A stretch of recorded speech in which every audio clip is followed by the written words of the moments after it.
Go ahead. Testing. Yeah, I got you. You got me? Yep. All right, Yep. we're good. Yep.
Okay, Todd, if you can hear me, we're going to go on in 10, 9, 8, 7, 6, 5, 4, 3, 2, 1.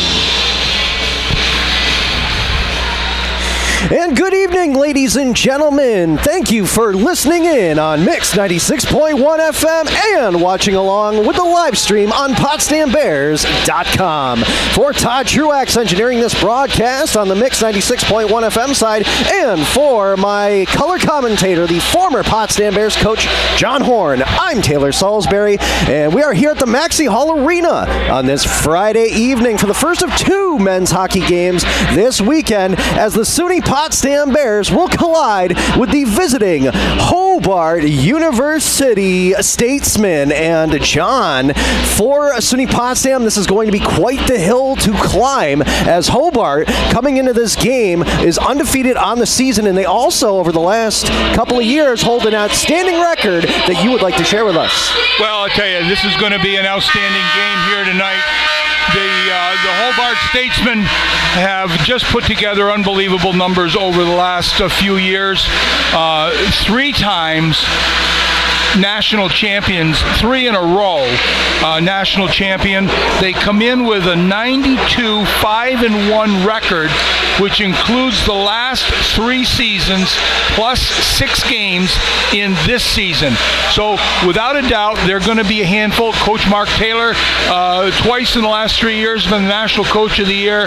They really have it rolling in just an outstanding program, putting up big numbers. Currently number 1 in the country, and deservedly so. So they've got a very deep, fast, hard skating club. The Bears are going to have they're going to have their hands full here tonight.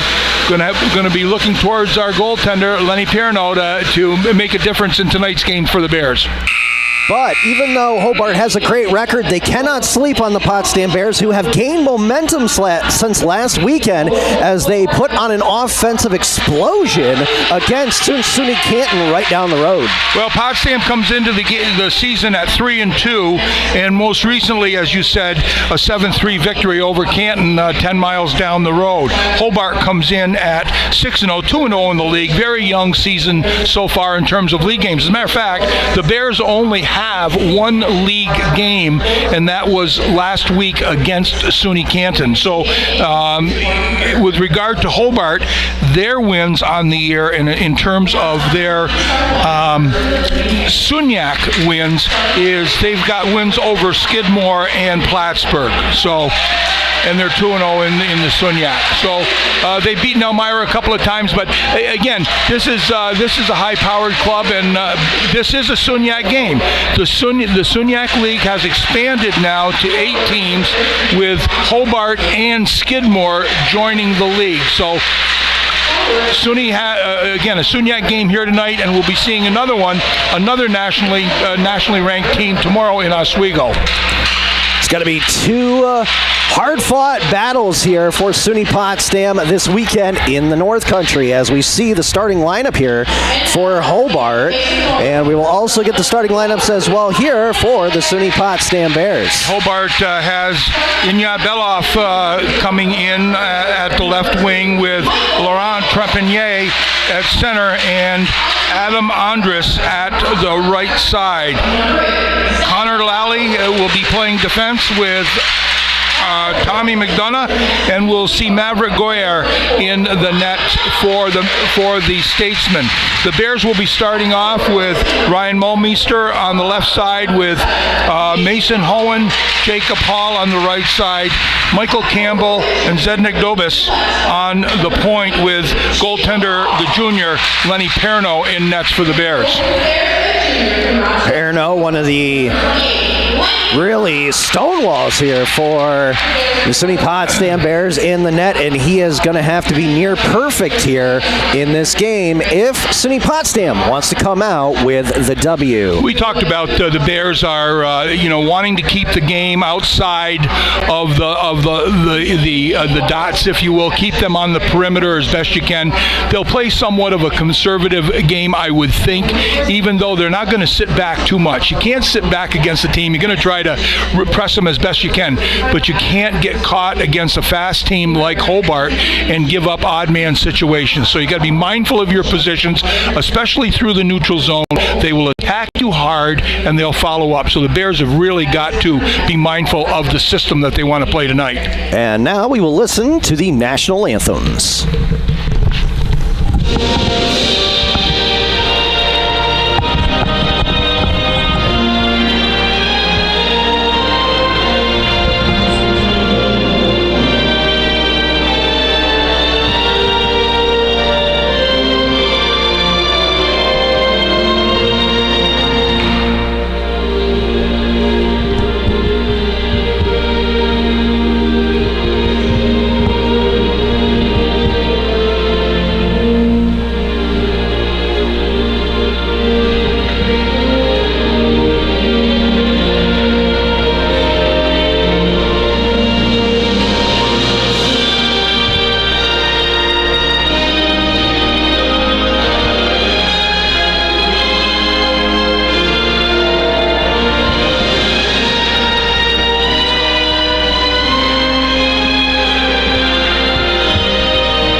And before we start the first period here, let's take a look at, once again, the starting goaltenders for both teams, and we will check in here with John Horn. Lenny Perno will be coming in tonight in his start. He's played the majority of the game. Chinapi has backed him up nicely, has seen some action. So the Bears, really their strong suit has been their goaltending over the start of this year. They have, in terms of Hobart, they have three very capable goaltenders. Maverick Goyer is in the goal here tonight, but Damon Beaver is one of the top goaltenders in the country. So he'll be playing tomorrow, I believe, against SUNY Canton. As we talked about, new members in the SUNYAC League. So now travel partners are just a little bit different. Oswego is traveling with Hobart and, of course, Potsdam and Canton. It used to be Potsdam and Plattsburgh. Things are now changing here. But as we get going on this game here, look for Hobart to attack. Team speed, play physical, and not make any mistakes on the small details. Well, they win the initial face-off here at center ice. Quickly, the puck's going to go right into the Bears bench. If you're watching on PotsdamBears.com, you will see Hobart is in the visiting orange uniforms with white striping and numbers, and for the SUNY Potsdam Bears, they are on the left side of your screen in the home white uniforms with maroon striping and numbers. As the puck goes down low behind the net of Pierno, that is going to be chipped off the half wall and kept in here at the blue line. Nicely done by Lally. Bears can be caught flat-footed here. Got to be quick on their feet and certainly clog up the middle of the slot area here to not allow any good goal-scoring plays in the golden area in the slot. Hohen bringing this one out for the Bears. Gets across the blue line and chips it away so that he can go off for the change. The captain, number 7 here for the Bears, as this one is a cross-ice pass that was in the skates. Picked up on support here. It was Shamizi. And Shamizi now will let this one go. And it's taken away by the Bears. Hall loses that one in his feet. Taken away by the blade. Brought back to the blue line. This one is going to be Chow as he puts one towards the net. And that one is paddled away by Perno. The Bears have a lot of things going for them. Among that is that this is a veteran squad, so they're not going to be as intimidated as they could be if they were a much younger club. Trying to break out of the zone there with the puck was going to be Klanow. However, the puck just rolled off the stick, and Hobart has to regroup in their own zone. Here's a nice pass forward, picked up here by Hovsepian. And now SUNY Potsdam is going to try to bring it out of their own zone once again. This one gets taken away in front of the scorer's bench and is flipped back in with a backhander. Here's a drop pass. That's for Mendelson, who puts it towards the net. But again, that one is deflected aside. Chipped off the glass and will go all the way down the ice, and it's going to come back here into the Bears zone on an icing. Well, the Bears haven't got on the other side of center ice for very long here in the early start of this game. Just 2 minutes in, and you can see the feature that this club in orange has. Very good skills and very quick skating club. On the face-off, it's going to be Fazig winning this one back to the defense. Here's a shot, and Lerno grabs it. Good quick shot from the point by Elliott. He got all of that, but not a lot of traffic in front of Lenny. He saw that pretty good and was able to snag it with that trapper.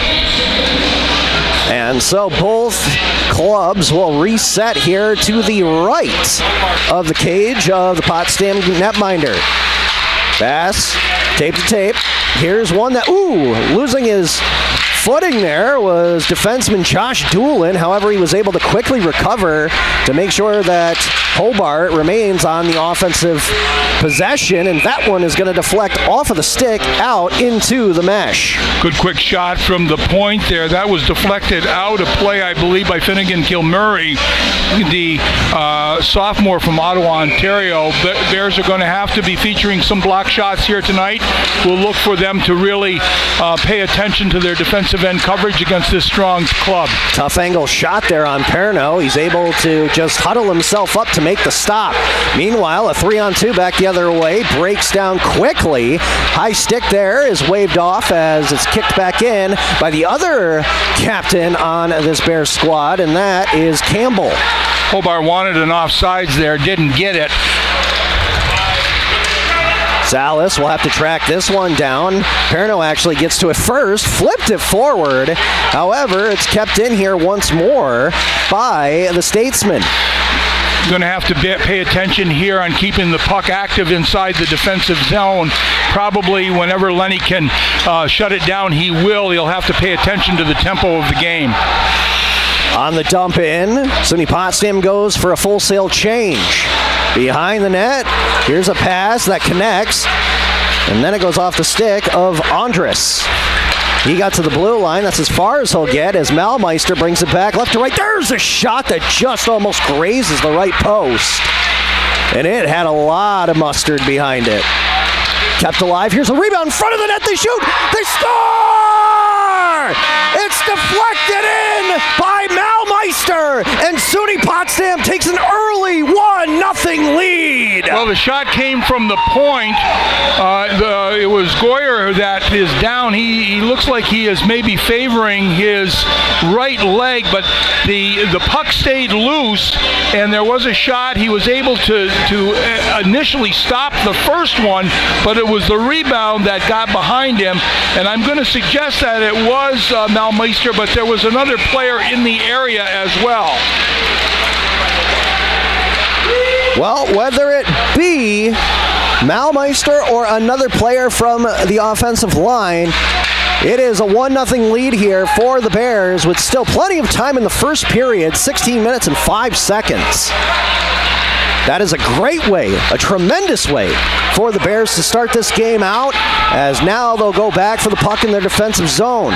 Really, on the first offensive opportunity that the Bears had, they had gotten into the zone a couple of times, but that was the one that was the most sustained. Curling from the close side to the far side, shot, score!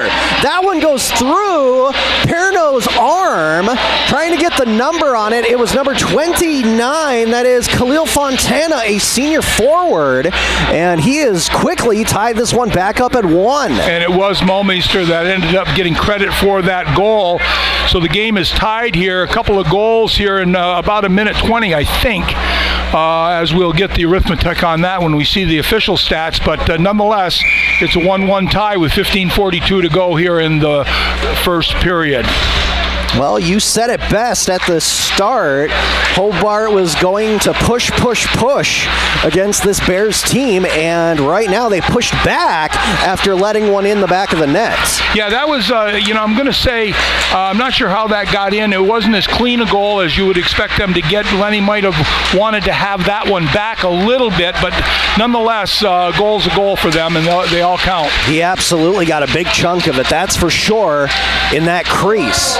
Now we have a tie-up behind the net, and it's going to be a delayed penalty here. A slashing will be called, and it looks like it's going to go against Hobart. We're going to get a chance to take a look at that. Or is it? No, actually, it's going to be on Hohen. It's going to be the Bears. Now, here's a stat for you. Their power play is operating at a 36% success rate. That's very good here. So, yeah, in the simplest terms, that's very impressive. Let's just go with that. So Bears are going to get this face-off, and they're able to clear the zone here with 15:07 to go. It ended up going out of play, so the face-off will come back inside the Bears zone here with just a couple of clicks off the clock. Out there right now for the Bears is Clanau, Cannell. Looks like we also have Lucas Salas, and of course Eli Dahlhurt-Wood, who also has the puck right now. He'll flip this one over ahead, and that will safely make its way down 120 feet. Nice face-off win for the Bears inside their defensive zone here on the PK. with this. It's Mendelson. He will wait a second and connects with a pass. This one goes across ice. Little D-line action here. DeMatos right back there to Chow, and Chow will give it back to Tomatos. There's a shot and a great block at the top of the circle there. 2-3 look here on the power play setup for the Bears. For the Statesmen. 3 down low, get a shot from the point. That just went wide, but they're really stretching things out here on the offensive end, looking for those long passes, trying to get the box to move. And there's another goal, give and go, 14-7 to get credit for that goal. That's going to be, I believe, was it 7 I got that? No, 17 actually. Okay. That is Easton Ryan from Mendelson as he put it right out in front of the net, and Easton was able to just get a good piece of it up top shelf past the shoulder of Perno. That was a give and go. There's no doubt about it. They didn't earn almost a 35% success rate by not being able to score goals on the power play, and you could see that the puck movement came from down low, but that helped that they were able to spread things out on the passing. So now SUNY Potsdam down by 1, and again we haven't even gotten down to the halfway mark here of the first period. With speed now and then some nifty handwork is Mara. Here's a shot towards the net, rebound. Perno able to absorb that one and scoop it up for the whistle. That was some real nifty skating out there. That was Chris Duclair. He can really go, and you could see that on that. But a shot, struggling with the rebound there just a little bit was Lenny Perno, but he was able to grab it and hold on for the faceoff. Duclair, a forward junior on this Hobart team, is another shot that time is robbed there on a reflex save by Perno. Now here's another chance, and that one is going to be stopped again by Perno. However, it went behind the net. Now they play it back up around the umbrella in the middle lane. That one's going to get towards the net, right in front of the crease, and it's going to be picked back up by Duclair. That one fired in. Again, it goes off a leg. This time, Campbell picks up for the Bears. It goes down all the way. And, of course, on that one, Goyer just lets it go for an icing. Yeah, Campbell with a good look there. He tried to get that on net. And I think that was a good, thoughtful play there. It just, the puck was fluttering a little bit and took that little extra bounce to the right. And it was able to get by the goaltender there for the icing call. Tie up there between Felix and Trepanier. This one is going to be deflected forward by Gubbins. However, he gets, as you can possibly hear the official here yelling to make sure that the right personnel gets back on here for the Bears. It's another icing as they will just again come into the circle to the right of Perno. I would suggest that you're going to see a lot of that out of the Bears here tonight. In the bottom left-hand corner, that was Belov. As again, the Statesman will pass it around. Looking for an outlet pass is Lally. No, he takes the shot towards the net. It went off the back of Andres, his own teammate. In there is Felix and Campbell to try to regain control of the puck. As now it's Trepanier. Ooh, that one almost right below us in the crow's nest, came out over the blue line. Morrissey able to regain. Here's a shot. Desperation stop as Perno hit it away with his stick. A little joust, and then the net comes off on a battle. Yeah, it came off his moorings there. Unfortunately, the Bears got control of the puck. They are going to bring the face-off out into the neutral zone here on that stoppage in play with the net being off. So good play by the Bears, and again, getting some help from Lenny Perno. SUNY Potsdam finally wins a face-off here. That one is intercepted in the passing lane by Hovsepian. Off the glass and on the half wall. Puck is loose, and that is going to be corralled here on the opposite side by Malmeister as he flips this one in. First one going back for it was Hohen as he puts his body into his check. However, Hobart's going to come the other way. 3-on-2 over the blue line. Here's a pass towards the net. That one gets deflected by DeMatos, but it went wide. Hohen once again, chip shot towards the net of Goyer as SUNY Potsdam will change up the offensive line. Goyer decided to play that. I think it might have gotten the neighborhood call of not being icing, but it was on the south side of the red line. Or in this case, the west side. Loose puck, and now, once again, the Statesmen have it. A nice pass there that is picked up by Ryan. It's always hard when you see Easton as a first name and Ryan as a last name. You usually think it's going to be flip-flopped. Yeah. Now the goal scorer.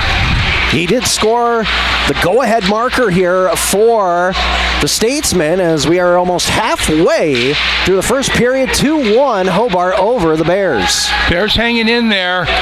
The longer it goes here, we'll see if we can get a little bit of a fatigue factor here as the game wears on. The Bears have been pretty patient and actually fairly solid inside their own end with a good solid check there. As now we have a rugby scrum for it over in the Zamboni corner. It is ultimately picked up here by the Bears, flipped off the boards once more by Klanow, as trying to go after it there. There's two of them. It's McCabe and Watson. Obviously, Watson, one to watch, as he had a hat trick in the last game versus SUNY Canton. So, he has offensive firepower here for the Bears. Got to get in that zone, though.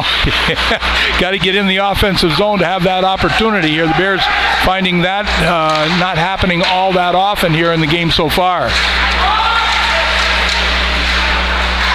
Gotinski across for Elliott, and he will get smashed along the boards. However, he did make the pass down low. Curling with this one is going to be Sacchetti trying to come out in front, but he is knocked off the puck by Dahlhurt Wood. However, again, Hobart putting on relentless pressure here against SUNY Potsdam. They can't even get out of their own zone. And at this point, you want to try to throw it down the ice, but not make it an icing call. Here it comes out in front of the net. That shot misses over the crossbar. Well, this is very fatiguing here, playing defense inside your own zone for minutes at a time. Bears will do all they can to get out and get a change, which will certainly and obviously limit any offensive opportunity that they may have. That one caroms around the boards. Perno stops it on a dime and will leave it. Now it's going to be Watson at center ice. He'll just let this one scoot into the zone. First one there with speed was Felix. However, he gets pinned up and loses control of the puck. Now, getting out of the defensive zone. Ooh, Felix able to grab this one. Nice play there as he was trying to back check here. And he couldn't control the puck, so now he had to pass it back to the Samuel Zamoro. Puck will go all the way down, hit the end wall, and that will be another icing once again on Potsdam. Good play. Unfortunately for Felix, he couldn't control the puck through the neutral zone. It ended up wiggling its way back into the defensive end, and the Bears, once they gathered control, there was an open man, but the pass was missed and ended up being an icing call here. So another defensive end face-off for the Bears, and they're going to win that one. Hohen trying to backhand that one past the player, and that one's going to go all the way into the crowd. And someone's going to go home with a nice official game puck souvenir this evening. 8:19 to go in the first period. The Statesmen will lead this game by 1. I believe it was a power play marker that was that second goal. Certainly one of the two goals were power play goals. So the second one was definitely a power play goal for the Statesmen. So, and they are 1 for 1 on their chances. That's the lone penalty so far here in the contest. Stick handling and passing it across left to right. This goes back to the defense. Here's a deflection in front of the net, and it just barely misses the skate of Perno. They're getting some room in the slot area there for touches and shots there. You can see the Bears collapsed pretty nicely there to get control of the puck. But even when the puck is moving around the perimeter, there's a lot of room in the slot area. The Bears are going to be careful of that. The Statesmen are going to capitalize on that softness inside the defensive end. McDonough looks up and will just flip this one towards the net. It bounces on the left side of the post. Perno takes no chances as he clasps that one in his trapper. Well, as we talked about it earlier, I think that we're going to see quite a few defensive end face-offs, certainly shut down by Lenny holding on to the puck. You're going to also see it throughout the game here tonight, quite a few icing calls. So this game might creep along as it goes, but a good thoughtful stoppage and play there by goaltender Lenny Perno.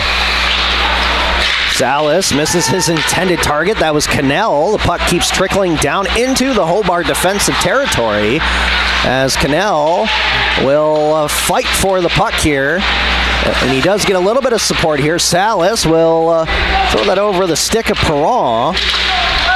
As Cannell, will he look out in front? Perron was there, and now they're actually looking to cycle the puck.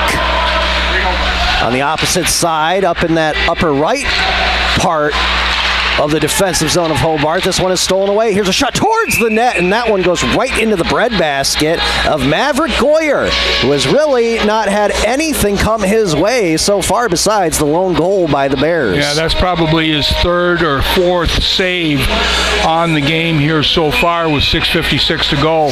Faceoff's going to be to his right, but a good thoughtful position there. You got to shoot that puck if you're the Bears, looking for a rebound if you can get it. With a burst of speed, that is Duclair. His shot is going to be kicked away by the left pad of Perno that time. Tote shoots it up the boards and trying to go back after it to make sure that it wasn't going to be a one-on-one play. And nicely done on the defense that time. It was Tomasz Tote who initially lost the puck there for the Statesman. Here's a shot. Nice stop off the elbow and arm area by Perno. Well, that was a good look there. That was number 96, I believe, who came in. That was Tote, who ended up looking off a pass but decided to shoot, and he ripped it. But what a save it was by Lenny Perno there. That one swatted away back over towards the half wall here as Trepanier was trying to get away with it. Lally will pick this one back up. Drop pass coming down low was Morrissey.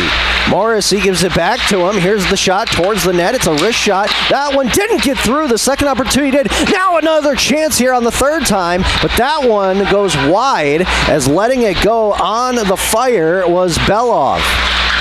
Belov in the corner with the puck now in that scrum as he's able to get possession of the puck. He's a pretty good-sized body out there using that weight. He's an assistant captain, but they were able to secure the puck, and that's a backhand goal coming across. Number 4, Morrissey, will get credit for that goal. I don't know. I'm not sure. They're going to call it off? No, yeah, there was some talking going on here. I think. I want to say that, to be honest, I think that Perno might have had some contact. I don't want to obviously call that an interference. There wasn't a whole lot there, but I do think that they're going to wave off the call, and here's another face-off back in the neutral zone. I want to see why that was waved off. I don't know why that was waved off. The puck went in the net. It definitely did. It was in the net, off a backhander, initially shot by Bauer Morrissey. Don't know what that... bewildering, honestly. Well, we'll continue here, and hopefully we'll get a little bit of clarification as the game progresses. Getting away from the check that time. Here's the backhander in front of the net. They score.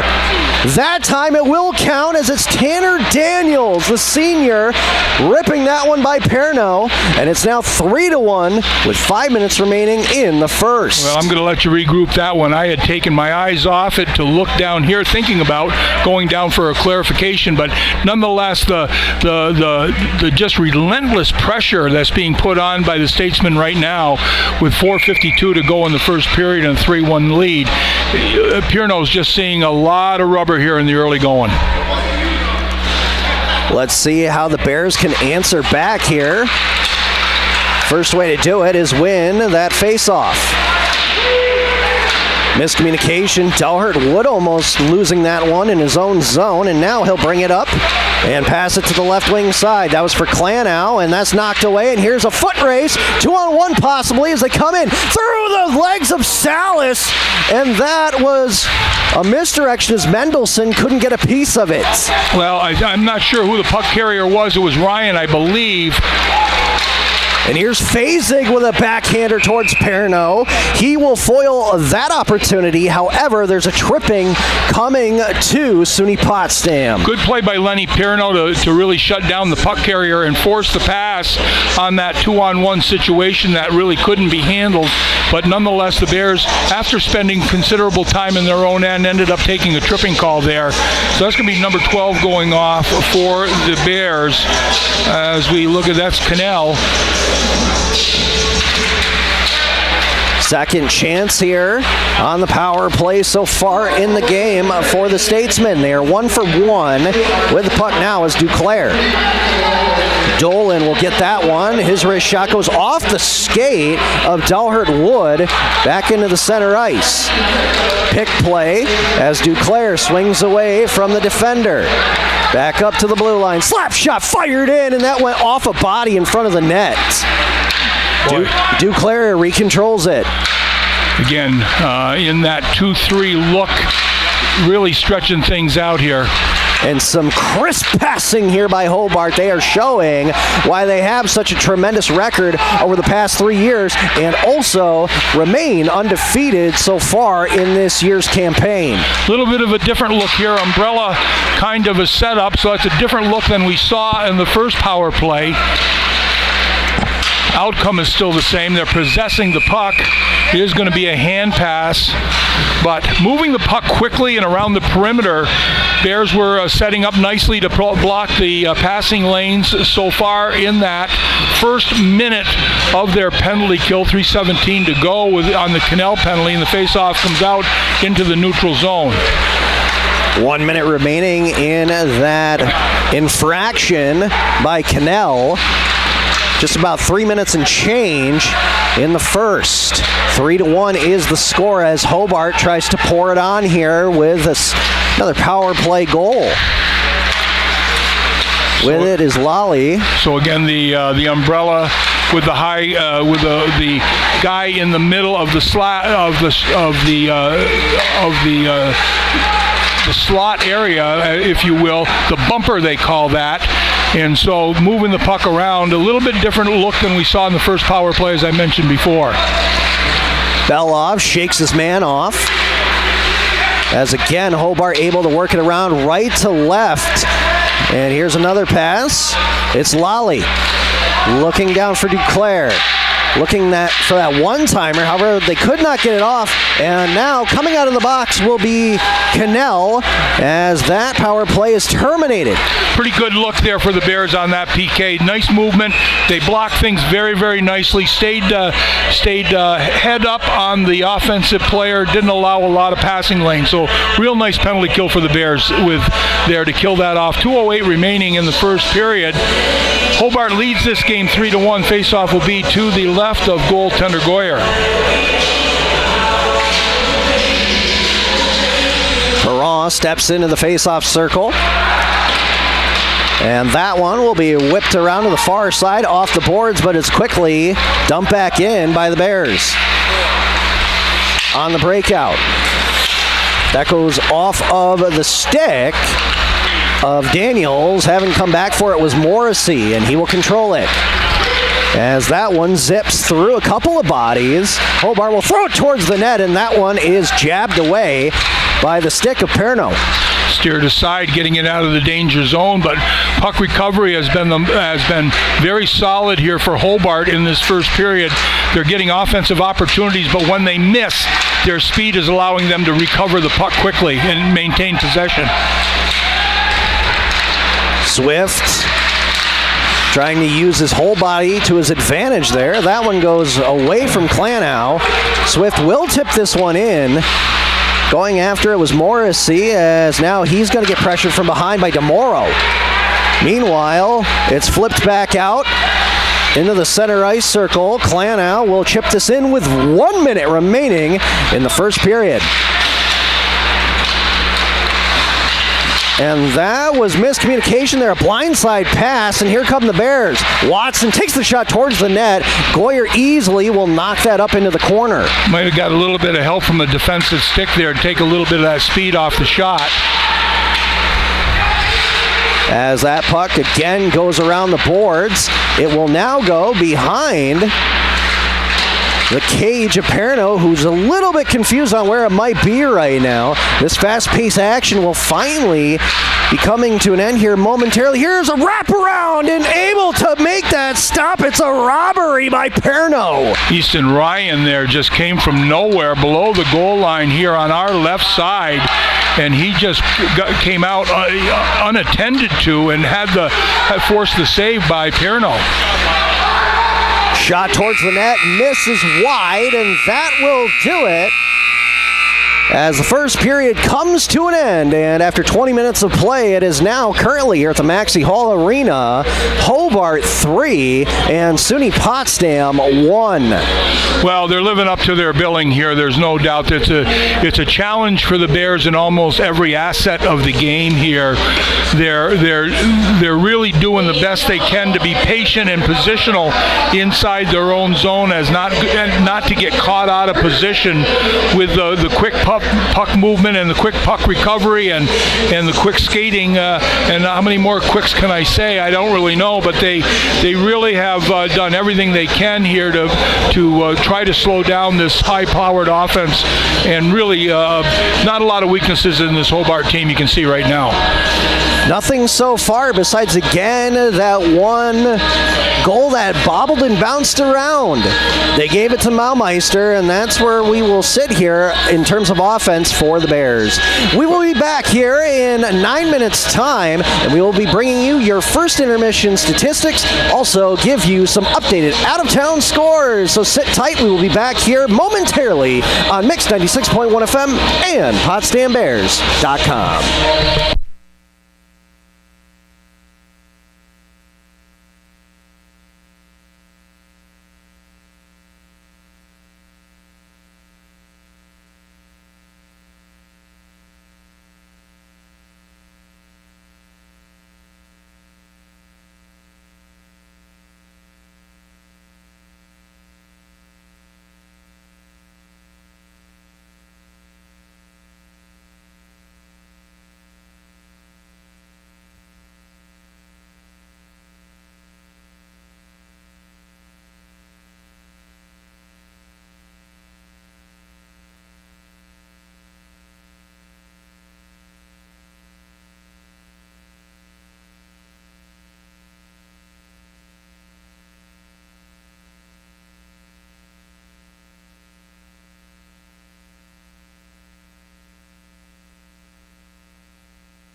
right, Todd, we're going to come back in 10, 9, 8, 7, 6, 5, 4, 3, 2, 1. Back here at Maxey Hall on this Friday evening after one period of play here in this men's hockey contest. It is currently the Hobart Statesmen 3 and the SUNY Potsdam Bears 1. Once again, welcome to everybody listening on Mix 96.1 FM and watching on PotsdamBears.com. And with Todd Truex engineering the broadcast, and for my partner, former Potsdam Bears coach John Horn, I'm Taylor Salisbury. And John, that first period, I got to tell you, I mean, obviously time on attack all but goes to Hobart. However, really a good glimmer of certain areas shown there by the Bears, and they can keep making strides with it to go into the second period of play here, only down by 2 goals. Well, they are, and again, Hobart living up to their billing. They're the number 1 team in the country, and they have been. They've won 90-plus games, where my stat sheet is, or 92 or 95. I believe you said 92, 5, and 1 over the official over the tally. last 3 years, and includes 6 games this year. They're, and I will say even for us, the speed of the game when they're possessing it's even harder to call because they're moving the puck so quickly, and they're just a very well balanced, high profile team. But the Bears would get the first goal, and that came at 3:39. Ryan Mulmeister would pick up the rebound and put it by Goyer, and that would be the first goal, his 5th of the year. Lucas Salas, Sam Navarro picking up the assist. But it would be just minutes later that the Statesmen would come back. It would be Cahill Fontana that would pick up his 9th goal of the year. Tommy McDonough would pick up an assist. At 5:47, the Statesmen would get a power play goal. Easton Ryan would be the beneficiary of a great pass from Adam Mendelson.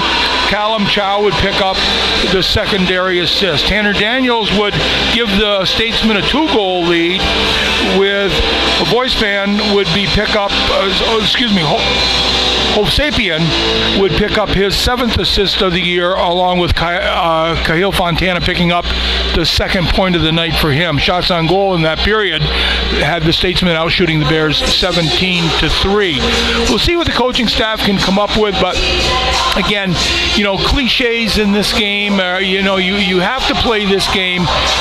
Again, just one particular shift at a time. You can't get too far ahead of yourself, and you just have to do everything that you can to do what the system is.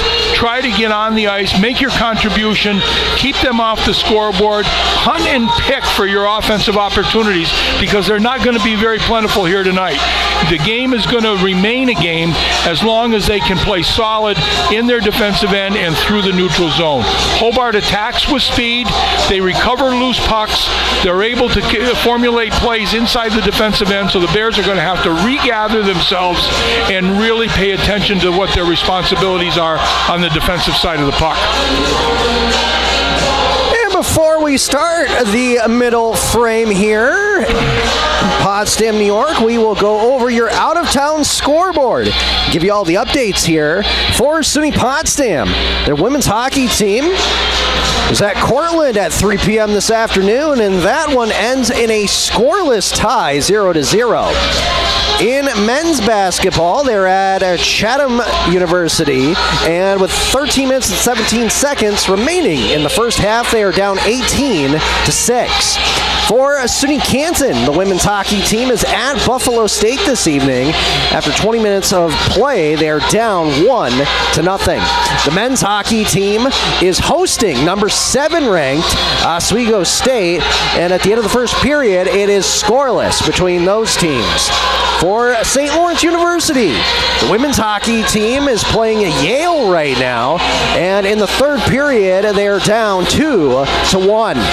The men's hockey team is at Princeton this evening, and with about 4 minutes remaining here in the first, they are scoreless.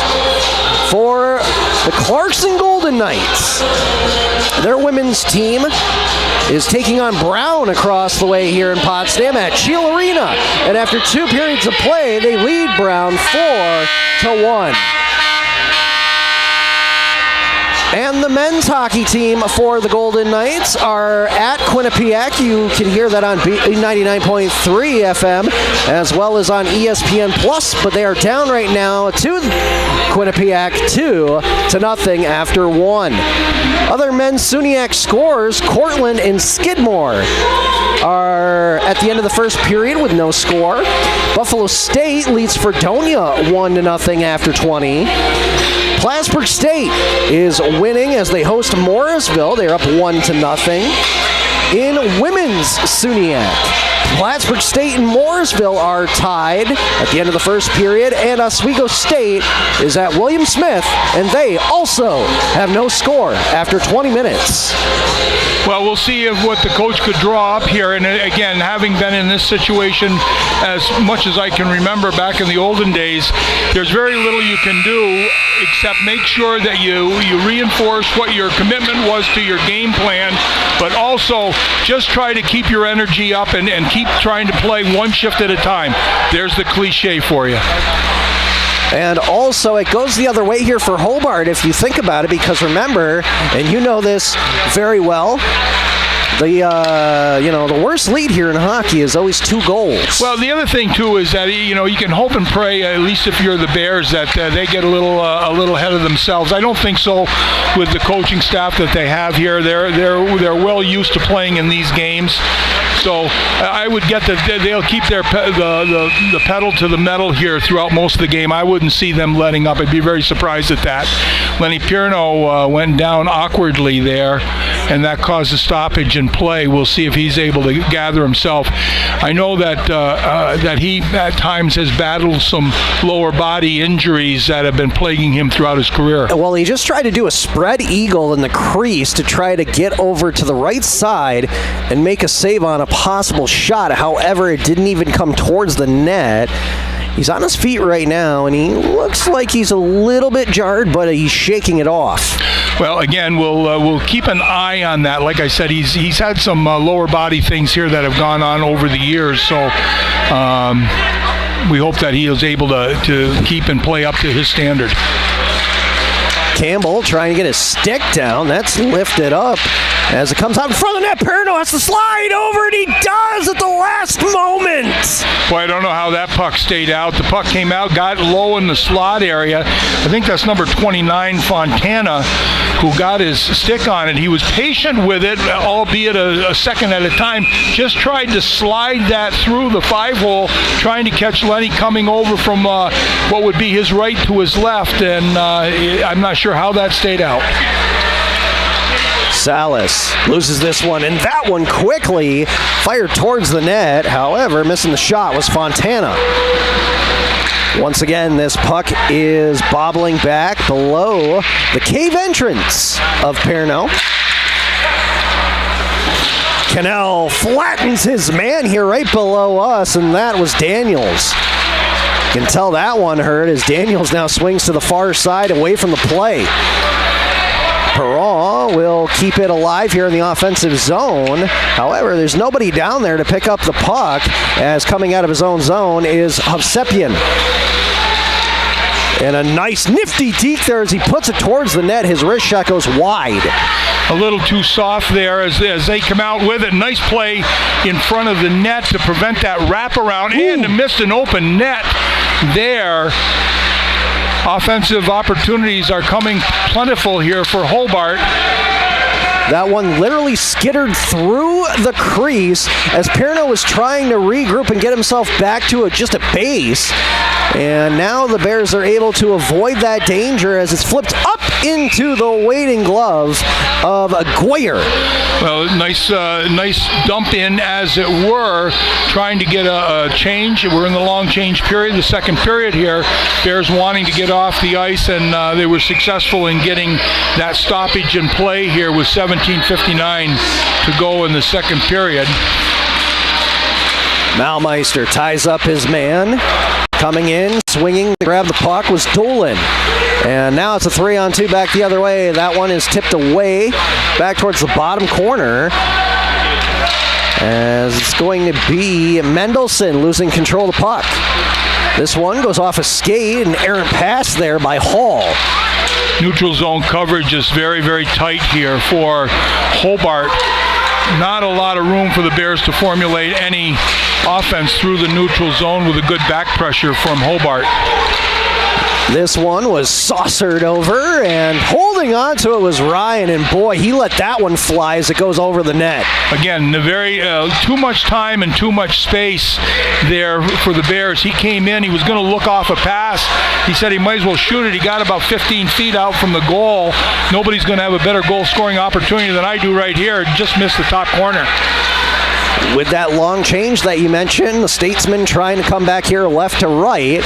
As again, that's another carom around the boards. Left there, picked up. Losing that one was going to be Dobbs. As looking up, Felix trying to get it out, and his pocket's picked. Here's another shot that hits a leg. No rebound on the play as Felix is able to knock it away. Good block there high in the slot. And a stick is on the ground. I believe, yes, that, at least for right now, looks like to be the lumber of Davis. There's a shot through a screen. Perno never saw it coming as Connor Lawley just blows it by the netminder, and now it's a 3-goal lead, 4-1. Yeah, that was a quick snapshot. You know, it caught Lenny Perno a little bit back in the blue paint there. He wasn't out in the position that he'd like to be, and it beat him high on the glove side. That was a clean shot from about 45 feet.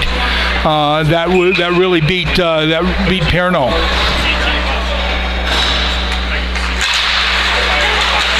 So now the Bears are going to have to come back from a 3-goal deficit just to tie this one back up.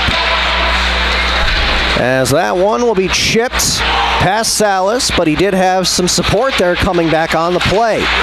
Tipped at center ice by Perron. That will negate the icing. This one will stop right in front of the Bears bench. Clanow chips it free, and that's picked up there by Laurent Chamizy, a freshman forward from Montreal, Quebec. Dahlhard Wood to Salas. He'll backhand this one down low. Couple whacks at it, and it's ultimately slapped down into the Bears' defensive zone as Hobart tried to tag up here with a line change. Bears will get a line change of their own there on the dump in. 15 minutes and 22 seconds remaining here in the second period. That one goes down the ice. I think this is the first icing that we've seen here against the Statesmen. I'd like to say hello to Coach Ed Cini, who's listening here over in New Hampshire. Sent us a note letting us know that he coached a couple of these players. Tommy McDonough played for him over in New Hampshire along with Laurent Trepanier. And, Coach, I hope you're enjoying this broadcast and watching some of your players that you helped develop come on this strong team. I tell you, you've done a great job over the years, but these guys are solid players. Well, here's an opportunity. It's wide open down there on the right side was Daniels. However, he could not get the shot away. Once again, Hobart really putting on pressure here. And SUNY Potsdam really looking like a bunch of chickens with their heads cut off right now in the defensive zone. Here's a pass out in front of the net. That one goes off a stick towards Perno. Not a whole lot on it as this one will be flipped up into the air. It finally comes down, not controlled, and it's poked away from Watson by Doolin. That one is going to be shot over the glass, and I believe that one might have made all its way to Antarctica off that one. Well, I'm going to tell you, I can't emphasize this enough, and I'll say it more than once and probably 10 more times. The puck recovery by Hobart in the offensive zone is just incredible. There, you get the shots, albeit the save made, the shot blocked, make a pass. They get that loose puck as well as anybody I've seen. They just keep coming at you because of their puck recovery. They're hungry. That's exactly what it is. And for the Bears, right now, it's just trying to reset yourself and go from square one, as Watson could have almost got himself a hooking call. However, the officials say let it go. That one is going to be picked up here off a deflection. Watson gets knocked down, and there will be a delayed call here against the Statesman for tripping. Well, again, he went down, there's no doubt about it, and it was virtually as a result of the back pressure. There's no doubt, but the power play will go into effect here for 2 minutes or less. That's number 17. That's Easton Ryan, who's been very much in our voices here this evening. Very, very good hockey player from Nepean, Ontario, just north of us. But now he will sit in the box for 2 minutes or less and think about what he's done. As that one is taken away, and here is Tote with a back pass. That one a little bit too far for Duclair, as he was winding up for that one-timer from one knee, trying to pull a Datsuk, and he will also touch it on the delayed offsides. Way on the back there. 13:37 to go in the second period. 1:41 to go in the advantage for Potsdam, as they will get an offensive zone face-off. Mason Hohen will be on the draw here for the Bears. As it looks like a little false start there, the official Schaefer will back up Nick D'Amatos from Hobart. Looks like Hull is also out there. Actually, that is Malmeister on the far side. Salas and Campbell at the blue. Shot towards the net, easily stopped there on the blade and dumped down by Chow. I think the coach's system here will be, if you've got a clear shot, take it. But the defender had the position on the low Potsdam player. The Potsdam player had not established a screen in that, so he was able to hold on to it.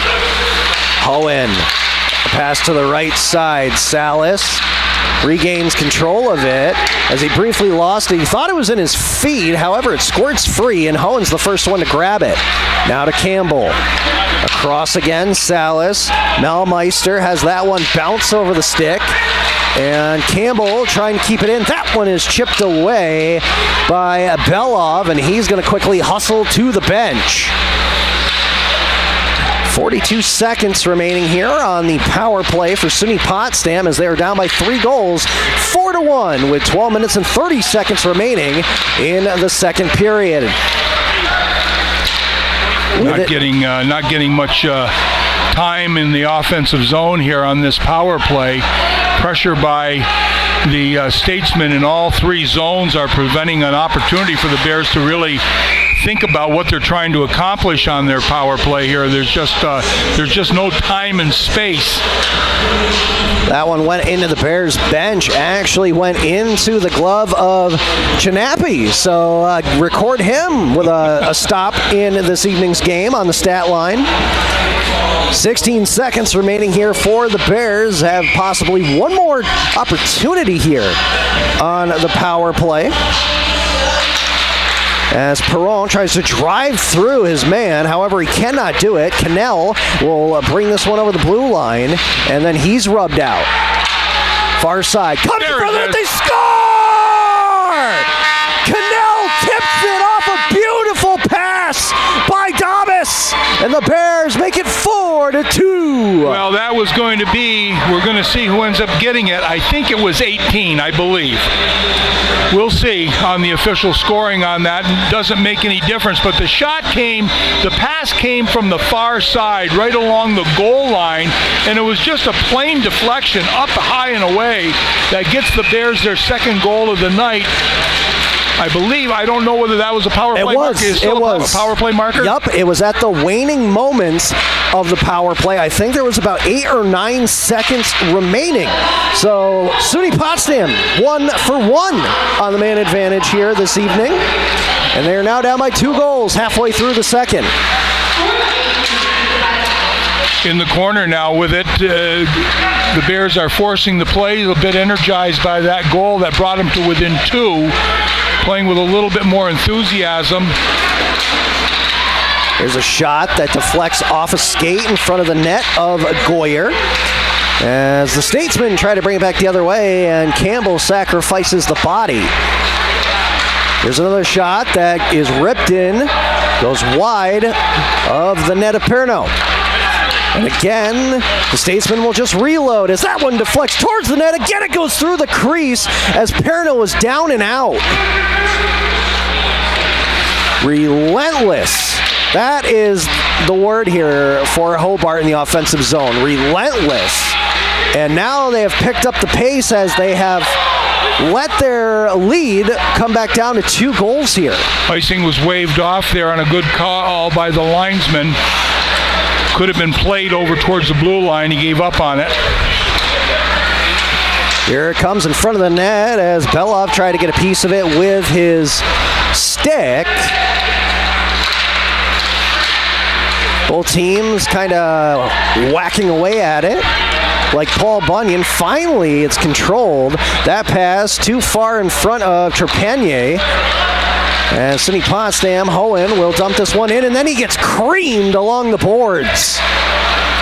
However, he's back in the play. Ooh, he actually skates by the player with the puck and goes to the net to get the change. Oh, that's a soft goal there. Oh, wow. I thought that went up into the netting area. It actually hit the stick of Perno and bounced off the crossbar and in. Again, this is not typical Lenny Perno that we've seen. That shot there was just went in, and we're going to get a change in goals. I don't think Lenny feels very good tonight.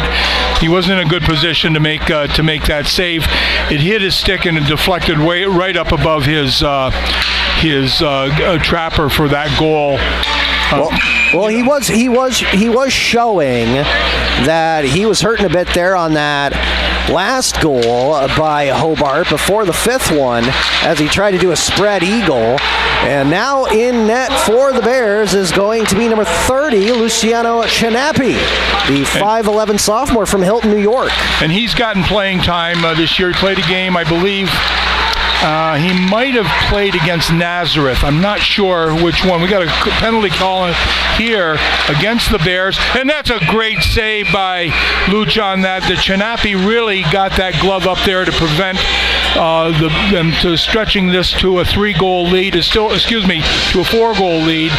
It remains a 5-2. On the goaltender change here as we reach halfway mark in the game. 9:35 to go. Bears are going to send to the penalty box. That's going to be Garrett McCabe. And again, this high-powered power play is going to get an opportunity to add to their percentage by the Hobart Statesmen. They have definitely been red hot as that puck goes off the top of the glass pane this time and into the crowd. Prior to tonight's game, the Bears, their penalty kill was a respectable 80%. So I'm not sure if you're not allowed to measure this early in the year. Chinapi will poke this one away as he lunges for the puck. However, it's kept in here by Hobart. Once again with some great passes here. Time and space to set up shop. Backwards here. It's going to be Hosepian. He'll get it back from Lally as he lets this one go, but it misses the net completely. He's going to try it one more time. Again, a shot in that one from close range goes off the knee of Davis. And he was feeling it. Yeah, absolutely. Very slow to get up, but he's still in the play like a warrior, shaking it off. 1 minute remaining here in the power play. That one deflects off a stick. It looked like it hit the netting. However, play continues. Here's another saucer pass. And they finally will blow the whistle. It's a high stick here against Hobart, as we could hear the Bears bench underneath us basically trying to shout that that was a high stick. And so the faceoff will come out over the blue line. 8:31 to go here, 56 seconds to go in the McCabe penalty. Faceoff will be won by the Bears, who will knock it all the way down the ice.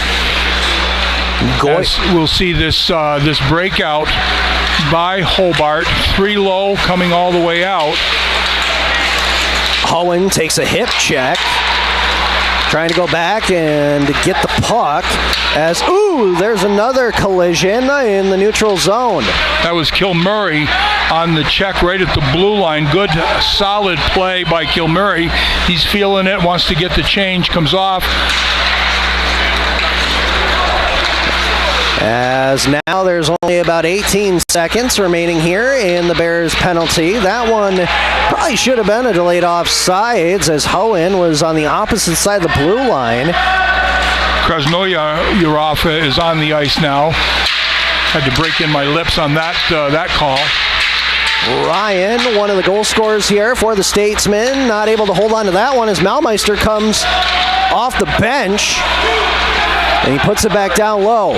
Bears on a successful kill here. This is going to be an icing call. Krasnoyev, he also played for Coach Sini. He is a freshman out of Russia. Quite a bit of international flavor here from both teams, quite frankly. Yeah, typically we're used to, at least especially with like the men's hockey team, we're typically used to Canadian players, maybe some from out of state, and even maybe some fresh homegrown talent, but to see people from the likes of Ukraine, from Czech Republic here, and also, as we just mentioned, we've got from Khabarovsk, Russia. And also, we see on the Hobart roster, we've got Hungary, Slovakia, Belarus represented. And we've also seen an Australian goaltender here so far early this season in women's hockey, so that's really interesting to see as well. Nice look by Perrant there to get out of the zone. Tried to make the pass high in the offensive zone. It was knocked down by Hobart. But the forecheck has been pretty solid here for Potsdam recently, putting a little bit of pressure. There goes Peyton Felix. Really like the way he skates. He's able to keep up with this high-flying club. And now he has it as he tries to let the wrist shot go low. They hit the skate of DeMatos, and getting back for this one is Dubas. Up to Gubbins. Gubbins thought that maybe he was going to crisscross applesauce here, and he lost control of the puck. Oh, that one could have been a breakaway opportunity. However, the stick hit the puck as Dobbs also loses the stick.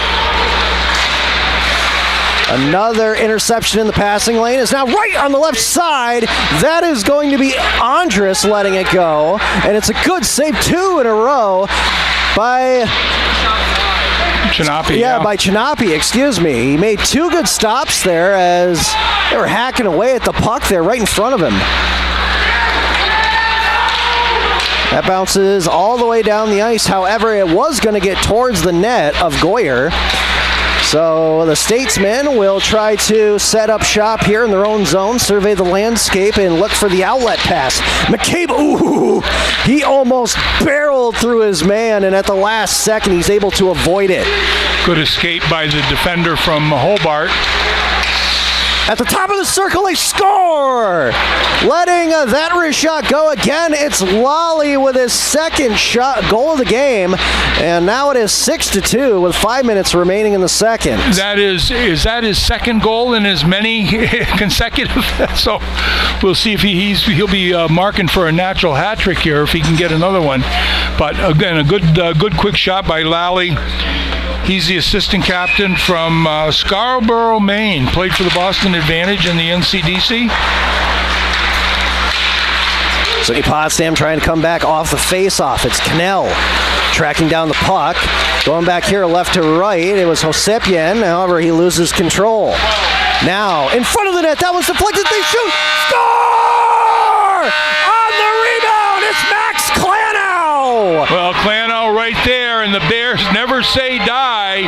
Klanow right there for that rebound. It was actually a backhand that he got away that beat Goyer, but the Bears just refusing to give up here, and Coach Taylor not happy with what he has seen so far, and he is actually bringing in Connor Shibley from Ottawa, Ontario. He's a first-year player, so he's going to get some action here tonight with the Bears just creeping back into this game. Still a 3-goal deficit, but a good solid play. Wow from Klanow. Oh, boy. As now, there's going to be a penalty and another power play opportunity for the Bears, and I'm getting chills right now. I'm thinking about Miracle and how Herb Brooks, Kurt Russell, obviously in the movie, says, take a good look, boys. They just put one of the better goalies on the bench, as now they bring in Shibley. We can hear him yell, play your game, play your game. Exactly, and at this point, they can make it a 2-goal game again here on the power play. Kennell leaves it for Daher Wood. That one, again, is going to be stonewalled here by Shibley on his first stop. Well, nothing like putting the rubber on the goaltender coming off the bench cold, and that was Dugart Wood with a shot from the point. Klanow trying to get that over a loose stick. Perrault's in there, as well as Kennell. Coming away with it is Hobart with a burst of speed, coming in quick as a flash. Oh, what a stop by Chinapi on Duclair! Oh, gosh. Oh, my God, what a save. And Duclair would just put on the afterburners, and he was blowing by the defenseman on that short-handed attempt. But I'll tell you, Chinapi just made an outstanding save. We'll remember that one going forward should the Bears start to get back in this one a little bit more. Wide open on the far side. Here's the shot towards the net. That one hits the shoulder of Shibley. As now the Bears putting on their own pressure. Salas was the one who took the shot. Coming away with it this time is going to be Mendelson. Campbell will stand him up at the blue line and try to go back after it. Salas will meet up here with Mendelson. Baumeister, far side, Hohen chips it in over the blue line. He beat his defenseman with 28 seconds remaining on the power play and 3 minutes and 13 seconds remaining in our second period.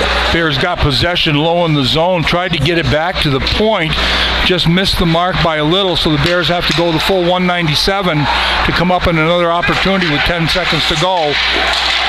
As Hohen gets away, unfortunately, they will be offside as Krasnoyarov tried to pick that one up at the last second. Well, it was Josh Doolin that had that nice stand-up check right at the blue line. You like your defenders forcing that play at the blue line when you can recognize that you have good numbers on the back check, and he did just that.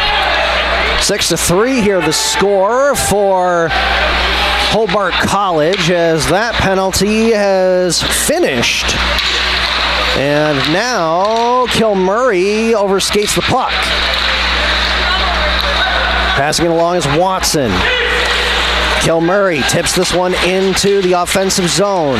Then that one goes through a few bodies and is picked up. Last line of defense there was Siri. That's going to be an icing call. Went through several bodies there. It's surprising no one was able to touch it, but there was clearly a lane that the puck just followed all the way down into the zone. So 2:24 to go here in the second period. The faceoff is going to be to the left of Luciano Chinapi, who came in relief of Lenny Pierno. Behind the pipes of the Bears netminder. And we should remind the fans here listening that Hobart has also changed goaltenders in this contest. That is absolutely right. Both teams have made goalie changes here. Both teams have scored power play goals. And right now, Both teams are trying to get the momentum back in their favor because the pendulum has swung multiple times here so far. Of course, you could say the Statesmen right now have it. However, here come the Bears the other way. O'Brien's shot goes off the hip of the man in front of the net. That was Chow. Fontana could not get this one away, and here comes O'Brien as he swings away from his check. Trying to throw this one in front of the net. It comes down, bounces right in front of Felix. His shot just gently grazed the glove of Shibley, but he did have a good amount of power in it. Good play by Dugart Wood there in that one-on-one opportunity. Kept the player to the far side, and his good backward skating, he was able to match the speed of the forward, which is not easy to do. So nice defensive play by Eli Dugart Wood. Less than a minute remaining here in the second period. Here's an opportunity, and again, Chinapi is able to get a big piece of it, knock it away, and it went way up in the air. I think that was Duclair again. Yes, it was. Now smelling blood, it's Tote. His shot again towards the net as he tried to go for the far side, and that one misses. Skating right through the slot area, left to right, and he was able to get a good look at that, trying to get the goaltender moving, but that shot was high and away here with 22 seconds to go in the period. Morrissey has it now. A flutter shot right into the legs of Chinapi, and again he's going to take no chances, and that will pause play. I like Chinapi's thought process there. He got that, whether it was purposeful or not, it got hung up in his pads, but anyway, the thoughtfulness of that was to shut it down. Now with this defensive end face-off with 15.7 seconds to go, very important. You know, this every face-off is important in a game, but you want to keep some momentum going, and I think the Bears have done that, and they have a nice defensive end face-off win. Campbell's pass misses Malmeister, and in the bottom corner now, Campbell and Malmeister will have to do battle one more time. That one was thrown out in front of the net, taken away here by Sidney Potsdam. Hohen doesn't get the opportunity as he was skating down the ice. So that concludes 2 periods of play here at the Maxey Hall Arena. After 40 minutes, your score now is Hobart 6 and SUNY Potsdam 3. Rocco Siri there, if they had about 5 more seconds, there would have been a nice offensive opportunity. He was able to get an indirect pass up to Hohen as he skated down the left-hand side. Might have had a good opportunity to put that shot on the new goaltender that came into the game for the Statesmen, and that's Connor Shibley. But as it was, the time ran down, and that offensive opportunity did not take place. But Bears showing some signs here, and I'll tell you, never say die for the Bears. They've gotten some goals to keep this a game, and that's important. We talked about every shift being important, and I think the Bears can build on some very good shifts that they've had. Unfortunately, I don't think that Lenny Pierno had his best stuff today. I do think he's hurt. I also think he's hurt after that spread across the crease. I haven't seen some of the pucks that went in with him tonight. I have not seen that out of his game here. I even noticed when he came out to start the second period, he was moving kind of slowly. So we'll see what happens with him, but it's certainly the coaching staff got the same vibe and thought the better of it, and was able to put Luciano Chinapi in, and he's done a nice job coming in relief. So we will step aside here once again in men's hockey. After 2 periods of play, it is the Statesmen 6 and the Bears of SUNY Potsdam 3, as we'll be back here in 10 minutes to give you the second intermission report and the updated out-of-town scores. We will be back shortly on Mix 96.1 FM and SUNYPotsdamBears.com.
Okay, Todd, we're going to come back in 10, 9, 8, 7, 6, 5, 4, 3, 2, 1.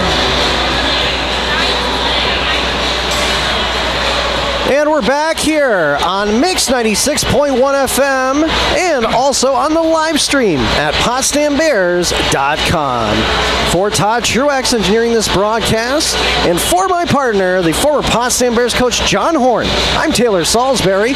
And after 2 periods of play here that are in the books at Maxey Hall on this Friday evening, your current score is Hobart College 6 and the SUNY Potsdam Bears 3. And John, you were mentioning that in a few of the categories you thought that SUNY Potsdam would have been doing a little bit better than what you saw on the ice, but apparently the stat line is saying something different. Well, in particular in the shots on goal, they have the Statesmen out shooting the Bears in that second period by the tune of 15-4 for a 2-period total of 32-7. I did not feel that the tempo of that game reflected that, so I feel that the Bears put on a little bit more pressure, albeit maybe some of the attempts were deemed as not being on goal, that being wide, but the shots towards the goal were representative of better play than the Bears, than the score reflects. But nonetheless, it's a 6-3 game. The Bears have been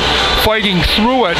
In the second period, you would have Connor Lally getting first of 2 goals. The second of the year was Sacchetti and Morrissey picking up the assist. But then it would be Matthew Perron who would get that deflection in front of the goal. Jeremy Cannell would throw the puck across the goal line. It was just a quick redirection up top, and Rocco Siri and, as I mentioned, Cannell would pick up the assist.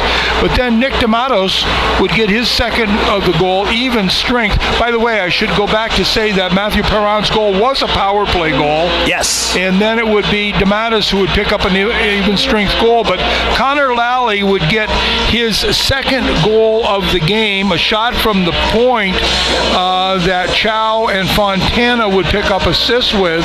I believe that was the goal that resulted in the change of goaltenders. Yes, I believe it was that one. And so then it would be Lenny Pierno would leave the net, and Luciano Chinappi would come in and has done very good, has put on a good effort in the dying minutes of that second period. But Klanow would get an even strength goal at 15:02 of the third period to pull the Bears to within 3. Jeremy Cannell would pick up an assist along with Matthew Perron. So that line has factored in the scoring here tonight. And as we talked about it before, just good solid play by the Bears is required on every shift to just hang tight against this high-powered Hobart team. And they were doing that with more success in the second period than they did in the first. And now we'll look at the out-of-town scoreboard here as we have a few updates to make you aware of. Once again, for SUNY Potsdam, we mentioned that the women's hockey team tied Cortland this afternoon. The men's basketball team is at Chatham, and they are only down now 54-41 with about 17 minutes remaining in the second half. For SUNY Canton, the women's hockey team is at Buffalo State. They are now down 2-0 halfway through the second period. The men's hockey team is hosting number 7 Oswego State, who will be here tomorrow at 4 p.m., and that is also the men's hockey teddy bear toss night. So if you want to come down here to Maxey Hall, there's plenty of seating available, and please bring a stuffed animal. It's always for a good cause. And right now, the St. Lawrence University Saints women's hockey team falls to Yale 3-2 your final. The men's hockey team at Princeton leads 3-2 halfway through the second period. No scores to announce there for their basketball teams. However, for the Golden Knights, the women's hockey team now lead Brown 4-1 at Shield Arena after 40 minutes of play. And the men's hockey team on the road at Quinnipiac, as they are now down 3-0 in the second period. men's SUNYAC hockey scores. Cortland and Skidmore are tied at 1 through 2 periods. Buffalo State leads Fredonia State 4-0 with 3 minutes remaining in the second period. And Plattsburgh State has a 1-0 lead through 2 periods of play against Morrisville. For women's SUNYAC hockey, Plattsburgh State has opened the floodgates on Morrisville after 2 periods of play, 5-0. And finally, Oswego State is down 1-0 to William Smith after 40 minutes of play. I didn't hear the Canton Oswego score. Did you mention that one? Yes, so Oswego leads Canton 1-0 after 2 periods of play. And again, they'll be here tomorrow afternoon. That's Oswego. We'll see SUNY Canton here on Tuesday at 11 a.m. That's going to be an elementary school day. Yes.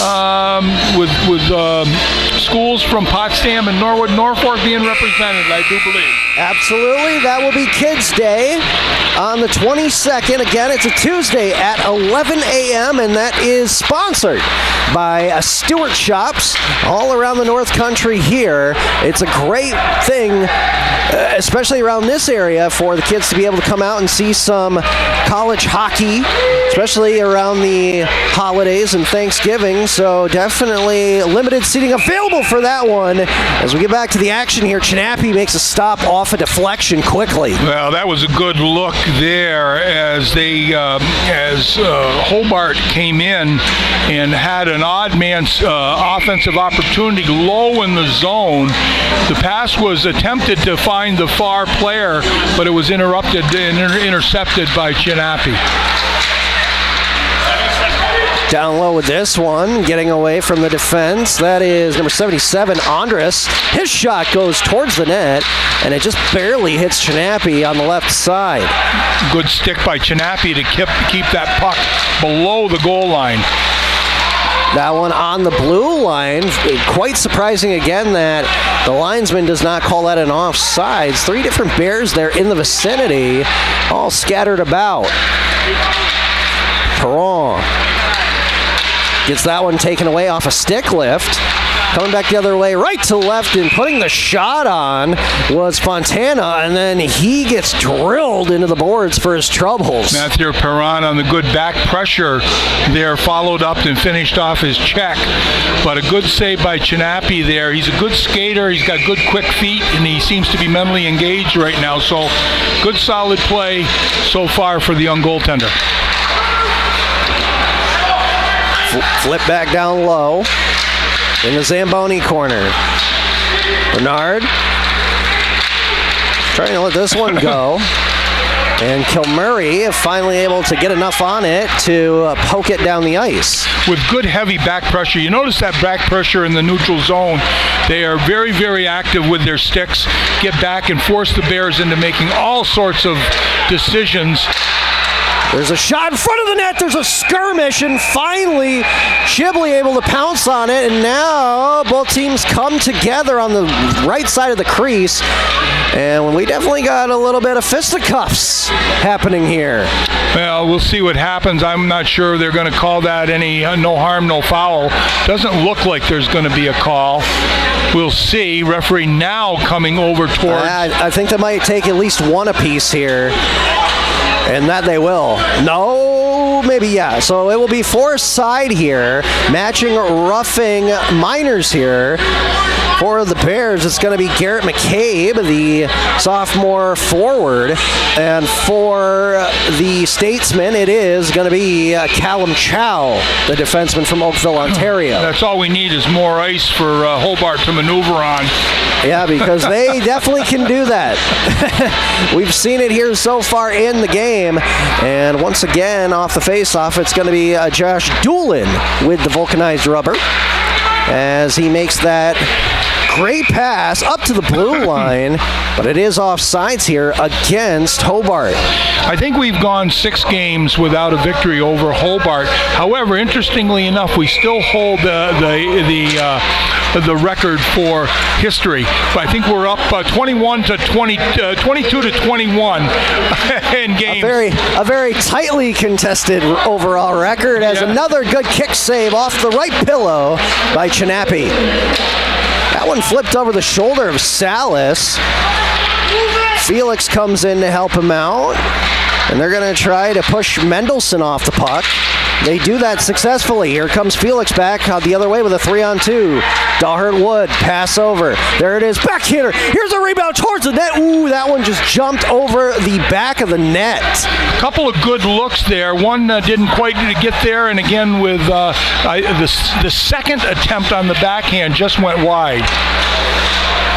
With it now is Duclair as he's going to try to get away, and he gets knocked off the puck. Here's a shot towards the net. That deflects at the last moment as Malmeister was looking to wind it up.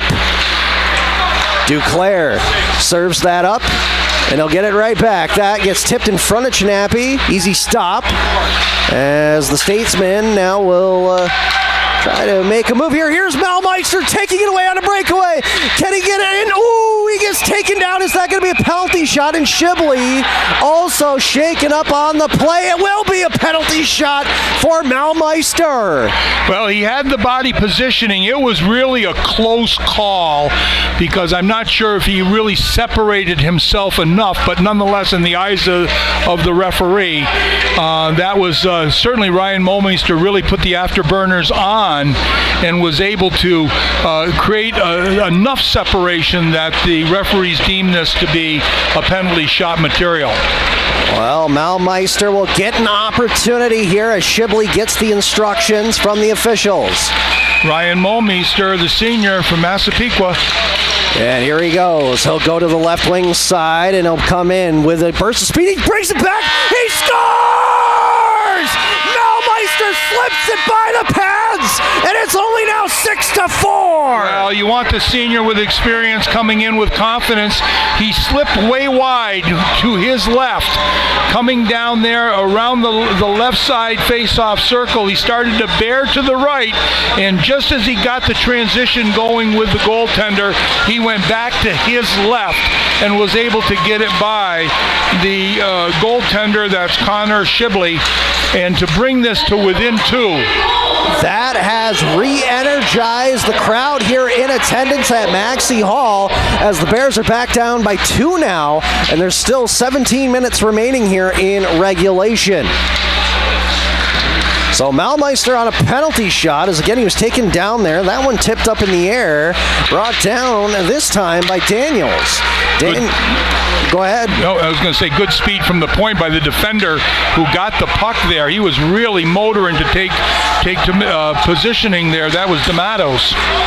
And D'Amatos now will dish this one forward, and coming out with a lot of speed was Hosepian. He gives it over. That one goes wide of the right side post, as letting that one go towards the net was Tanner Daniels. And good play by Chinapi. He got out in front of that of the blue ice, but that did not miss by much. And now, as a band once said, the bodies are hitting the floor as everybody's going down to the ice now.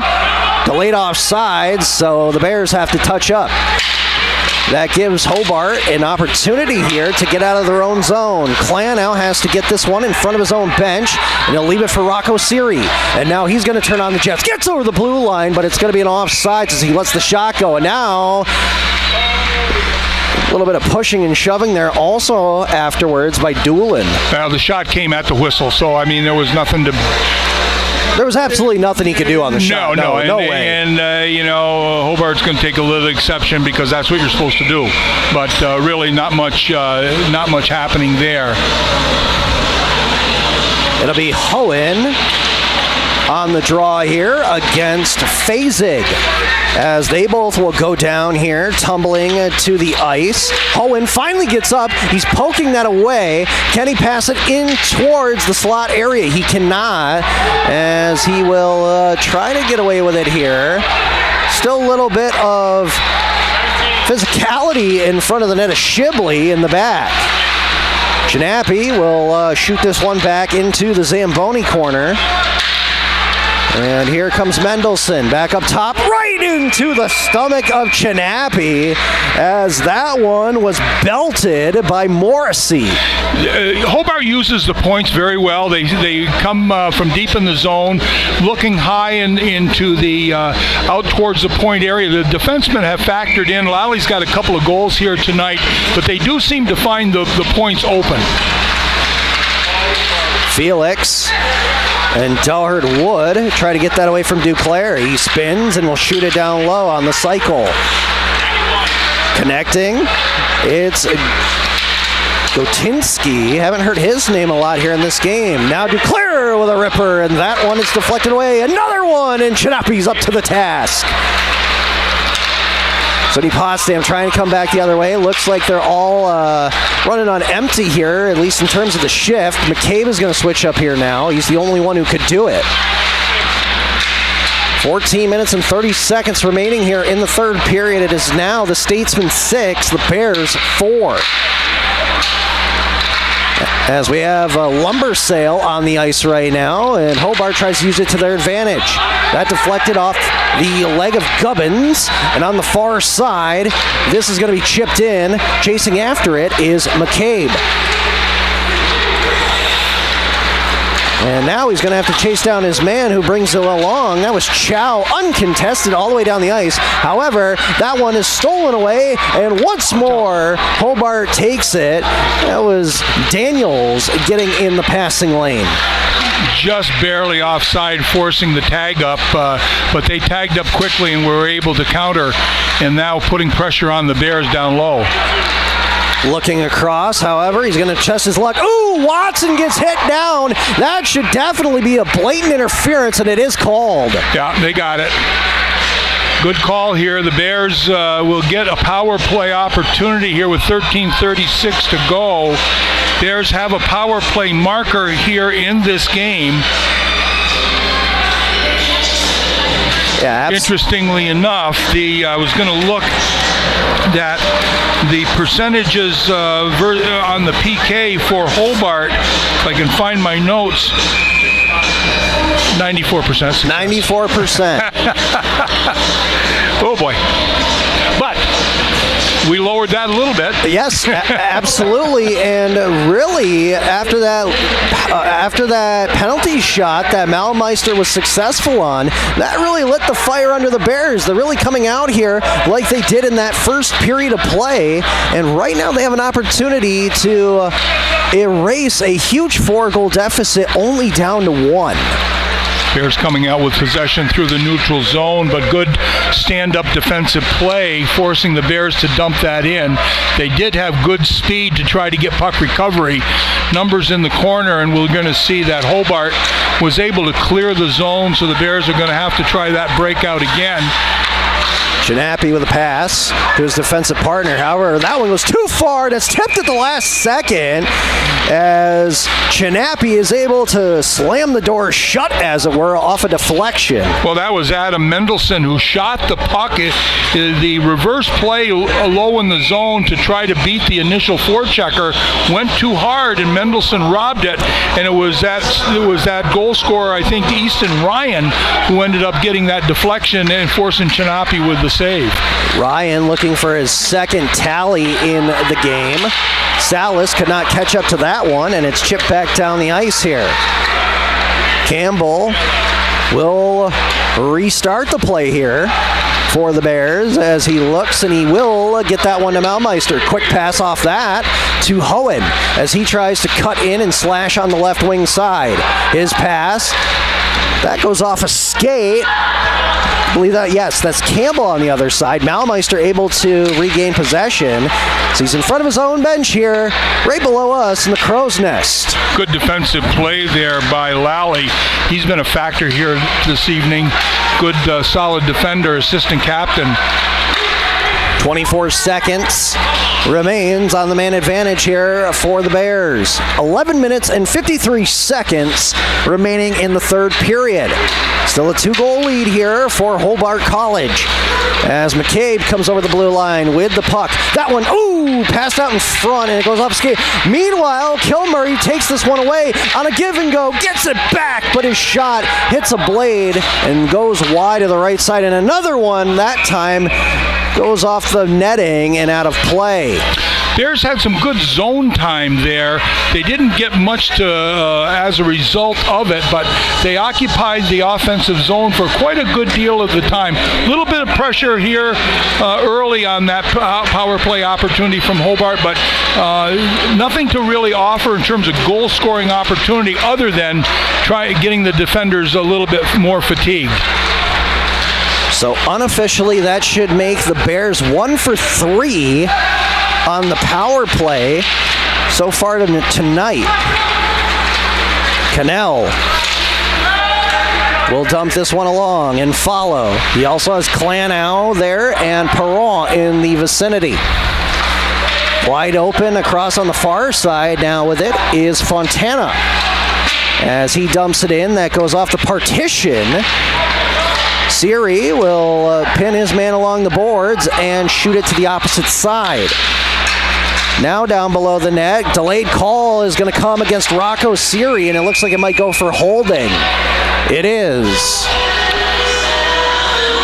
Untimely power play, an untimely penalty here. He's trying to plead the case to the defender. The referee shakes his head. He'll have none of it. Never saw one that did, but nonetheless, it's going to be an opportunity here for the Hobart Statesmen to stretch their lead out again. It's been a 2-goal lead here for the entirety of this third period, but again, they operate highly successful on their power play, operating at 36%, which is a very, very good number by percentage-wise. Fasig tried to kick that back to Mendelson. However, SUNY Potsdam comes away with it and clears it out of the danger zone all the way down the ice. Well, that whole thing was started with a defensive end face-off win by the Bears. Alley-ooped in to the far side as Chow waits for the pass. No, D'Amato. No, he does pass it to him. Back and forth, playing pitch and catch with it, trying to find the opening. Can they do it? As coming to the top of the circle, now passing it down low on the right side of the post. It's going to be Mendelson. He will stick handle with it and give it back up to Tomatos. Here's a shot that goes towards the net, and Chinapi got a piece of it with the trapper. Could not bring it in, though. There's that offensive power play that we saw before with a 2-3, moving the puck from high to low. Getting opportunities. There's a save by Chinapi. And now Chinapi through the screen, makes another one. What a save! It's loose. It's in front of the crease. It's dumped out. No, it's at the top of the circle. Slap shot that just misses the net as Chinapi is out of position. And finally, the Bears clear it. Well, Nick D'Amatos had an open net. Chinapi was down. He couldn't get a lot on it. The puck was rolling, and he just looked to the sky. He knew that he had a goal-scoring opportunity there, but he just didn't get enough on it, and it went high and away over the glove. Clanow just got undressed there by Hosepian, passing it to Morrissey. This is Hosepian looking down low. That one's tipped right in front of the net as it went right across. Chinapi tried to make the save. 16 seconds remaining on the penalty here to Siri. As here's a shot. No, they look trying back door, and it's tipped away by Campbell. Great defensive play by the captain. That one, a headhunter, almost smoked Chinapi in the dome, and that one is cleared out. That will do it for that power play opportunity, and that will be an icing on Hobart. So add insult to injury, they don't get the power play goal, and now they got to go back to their own zone. Yeah, nice work on the PK. Chinapi in the position to make those saves, but good movement about the box. The box didn't get broken down, but a different situation, a different setup on the power play. They didn't get as many looks as they did with the bumper out high in the slot area, but they still moved the puck around. The Bears were able to keep it off to the perimeter. Face off to the right of the Statesman goalie. as Hobart will try to get it out of their own zone. Having a little bit of a degree of difficulty. They did get it to the neutral zone, and that's where the Bears will start with it. Well, we got 8:24 to go here. The Bears got to start formulating some pressure. They've had decent pressure here in this third period. They have to be mindful of the time. Not time to really get overly aggressive here, but like to see them get one more, and then they could really go at it. Perron tripped his man as Hobart comes out with a puck from a scrum. Through the middle. Here's a shot, and that again gets deflected away out of play off of SUNY Potsdam. Well, again, that's Connor Lally, who has been on our radar all night long here. He's from Scarborough, Maine, coming in with speed into the offensive zone. Got in, got a shot, kept in there, kept the pressure on before the puck was to go out of play. Off the face-off, won back cleanly here by Hobart College. Slap down low, it bounced to the half wall, and now that one is going to trickle around the boards. Now back behind the cage of Chinappy. A little bit of miscommunication there as Dalhart Wood was out of position. With it now is going to be Trepanier. He has to pass it along because he was pressured from behind by Felix. As there's a little bit of a double team on O'Brien. However, he successfully gets it over the blue line. Hobart's going to bring it back in as quick as they can. Trepanier, back pass to the blue line. Kept alive here and now flipped again down low by Elliott. The Bears not able to get out of their own zone and get a change. Chinappy tried to glove that one up, but it ended up going into the Zamboni corner. Big movement here by the Statesman. Big save by Chinappy, way out in front of the blue ice. Orange shirt available in the slot area, but the puck rolled off it. And he finally rips his mask off. He was having difficulty because that initial shot hit him right here at the bottom, and it was moving on him while he was trying to slide across right to left. Well, got the whistle, no doubt. Stick down in front. Goaltender, they're checking out to see what the situation is, whether he needs equipment repair or not. Referee having a little chat with him to see if that was intentional. They're going to keep things going, but he's got to have a little bit of equipment repair, and he's going to stay on the ice, not going to the bench for that. Yeah, and he was showing the official saying, hey, the strap here underneath where the chin guard is was loose. He wasn't able to get, the full advantage here of his sight, as now we're back in play. McCabe will put this one forward. Watson will help out. Gets back to center ice. Right now, Hobart, all they really have to do is kill the rest of this time, still up by 2 goals with 6 minutes and 30 seconds remaining. However, again, it's that 2-goal lead factor. It's always the worst lead in hockey, and right now it could end up biting the Statesmen in the you-know-what. Oh, nice save by Chinappy. Duclair sniping that one towards the left side top shelf, and Chinappy comes up big. Well, I'm telling you, what a player that Duclair is. My goodness gracious. Skating backwards here from the top of the face-off circle, moving from his left to his right, high in the zone, just rips it. Great save by Chinappy. Face-off to his left. 6:20 to go here in the third period. Bears down by 2. Couple players tied up there as D'Amato gets knocked down the play. Here's a shot on basically on a turnaround opportunity, and Chinappy knocked it into the corner. Puck squirts free, and now here come the Bears back the other way, trying to get away from the defender. That deflects off the defense. Hohen in there to crash towards the net, but Shibley pounces on it. Oh, pretty good look there. That was Hohen going hard to the net, and I think, was that Jacob Hall that ended up making that pass? I believe it was Hall, yes. I believe it was Hall. And he just barely got that thing stopped, but a nice opportunity for the Bears. Patience by the Bears inside their defensive end, still thinking defense first, and they have been patient. They finally got a turnover, and it resulted in a decent play. And here's a possible 2-on-1. Luckily for the Bears, first one back is Davis. And he did make his pass to Malmeister. However, he could not get away from his man. Daniels put it down low. Well, that's unfortunate there. That's a play that should have got out. Puck should have got out of the zone. That one hits the back of the net.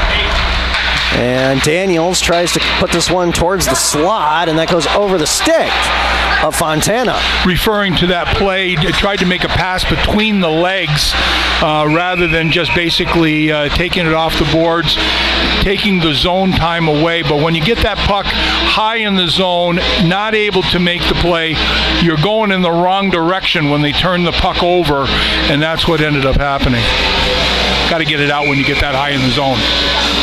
So for the Bears, it will be Salas, Cannell, Clanow, and we also have Perron and Daher Wood in front of the Bears bench. With it, here's a shot towards the net. Great kick save by Chinapi. And a beauty.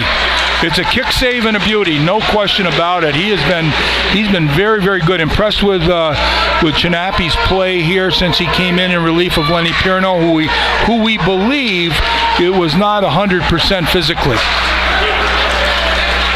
Salas will body his man off the puck on the far side. That goes by Clanow. Here's a shot redirected, and what a save as that one went up pretty fast. Good, spectacular reflexes by the Bears netminder. Boy, I tell you, that was a high deflection, a high change of direction, and he was fortunate enough that he was in the position to make the save, so there was some variable, some space opportunities for him to still have a little bit of reaction time, but that was a tough deflection from the middle of the slot area. Chinapi very square to the puck there. He's been very square here since he came in as the backup goalie at the beginning of this game. Trying to get that away and clear it was going to be Siri, and he's going to get taken down by Duclair. Let's see what they decide to call against him. Is it going to be a trip, or is it going to be a hold? Well, it could be a hold, a trip, or a hook, one or the other, and we'll see. We'll wait for this signal. But nonetheless, Chris Duclair, who was in pursuit there. Are they giving them both a penalty? It looks like. Yeah, Rocco Siri's going to go to the sin bin too. So it'll be 4 aside again. And the face-off will remain in the Bears zone, I guess? I don't know what happened there, if there was a retaliation. Well, they were holding. They were doing the arm-in-arm hoedown in the bottom corner, and they both went down together. Yeah. So right now, it's going to be matching minors once again, with about 4 minutes and 25 seconds remaining in the third period. And the Statesmen still up by 2 goals, 6-4 over the Bears. Quick shot, and that one is waffle boarded away by Chinapi into the mesh. Face-off win, and it was Colin Chow who got that quick shot away after the face-off win by the centerman Hovsapian. Campbell has this one and will use the net to his advantage to get a little bit of space, some breathing room against Daniels. However, Daniels knocks that one away. Nice drop passes. Hovsapian will come in. Oh, D'Amatos had a good chance for the one-timer in front of the net, and it was deflected at the last second. Boy, they were looking. They knew exactly where to look for support, and that was right in the middle of the ice. And again, Campbell gets his pocket picked here. That's the second time in less than a minute. Daniels losing his footing there. And the puck, however, he's able to recover quickly. There's that puck recovery again. Yeah, absolutely. Hobart really showing their prowess in the offensive zone throughout the entirety of this game. Dobas with the nice return. He just pivoted back, allowed the Bears to get in position for the breakout. And here's the 2-on-1 possibly is coming in was Felix. That one deflects off a body behind the net. Felix has it once more and will get it up to the blue line. It's Salas. Back to Felix. He fans on the shot. Then he puts it towards the net. Not a whole lot on it. And it deflects into the top corner. Salas has this one come off the blade, and he controls it. Ryan had it for a brief moment. Salas looking for Hall, that jumps into the play. Here's a shot, and a nice save off the stick again by Shibley. That's a good look by Hall. Watson across ice, wide open is Dahlhurt Wood. Tries his luck, that goes off a body. Rebound in front of the net. Scrambling for it was Shipley, and the official loses sight of it, and that will halt play. Well, Shipley made a good save there. There's no doubt about it. Hall with a good look. That's one of the, coming out of last year, we thought we would have seen a little bit more offensive opportunities out of Hall. That was one of his best. We haven't called his name very much. He had a couple of good passes here tonight, but that was a good look on the offense for Jacob Hall, the junior from Anchorage, Alaska. Full change here for the Bears. And it was a late one, so you would think that, well, the officials are having a brief discussion here. Wait. Isn't it supposed to be 4-on-4 here? For the next 15 seconds, this is a power play here for the Bears. They have 5 players on. That's too many men. I don't know what's going on there. I don't know either, but it is right now a 5-on-4 as the puck is now in play, and again, it's gonna, now there's an extra attacker. Okay, that's why Janapi's gone to the bench. Empty net here. Here's a chance, a great connection as Watson has to slap it down into the corner. I guess we should have looked at the other end of the rink. Yes, we probably should have. Opportunity there on with the goaltender out with that offensive zone face-off. So 2 minutes to go, well over 2 minutes. Bears taking every opportunity to try to get back into this game. You got to here's the coach showing confidence in his players, and this is it. I believe in you, and I believe that you can come back and get this. I'm not going to walk away with this saying a 2-goal loss is morale building. The heck with that. They have scored 4 goals against Hobart, 6-0 on the season, 2-0 in the SUNYAC, and as we mentioned, 92-5-1 overall record. You have to pat yourself on the back, even coming out of this one, not with the win. Again, 4 goals. Against this kind of a team, SUNY Potsdam has held on. And again, they're looking and saying, I'm not going to take that and build the. I'm going to try to win this thing. As Salas almost lost that one. He gets away from both attackers. He's going to skate down, takes a shot, and that one misses the net. And actually, the net almost got knocked off at the same time, as we only have about a $1.25 remaining. You got to like the Bears' pressure here with the extra attacker on.